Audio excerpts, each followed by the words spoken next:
పోనీ బాగుందా? పనిలో పెట్టినా ముందన్నం పెట్టు. ఎవడో కష్టపడి సంపాదించినట్టున్నాడు, చెమట వాసన వస్తుంది. గన్ చూడాలనుకోండి తప్పులేదు, కానీ బుల్లెట్ చూడాలనుకోవద్దు, చచ్చిపోతారు. కొన్ని జనం ఏమైనా చేస్తారనుకుంటే ఈ గుళ్ళోకి వచ్చి దండం పెట్టుకెళ్లేవాళ్లే గాని దక్షిణేశ్వరుడు ఒక్కలేడు.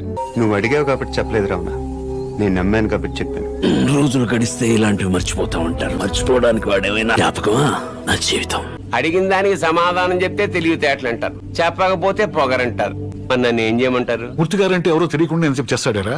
చేస్తాడాలంటే గేమ్ తెలియాలి కానీ మూర్తి గారితో పని ఏంటి?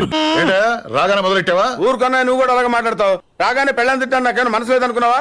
వచ్చి ఆల్రెడీ 5 నిమిషాలు అయింది. అబద్ధం ఆడాను, అబద్ధం మాత్రమే ఆడాను, మోసం చేయలేదు. ఇంటికి పెద్ద తేడా ఏంటో. నిజం చెప్పకపోవటం అబద్ధం, అబద్ధాన్ని నిజం చేయాలనుకోవటం మోసం. నేను పార్తోని అబద్ధం చెప్పాను, నేనే పార్తు అవ్వాలని మోసం చేయలేదు.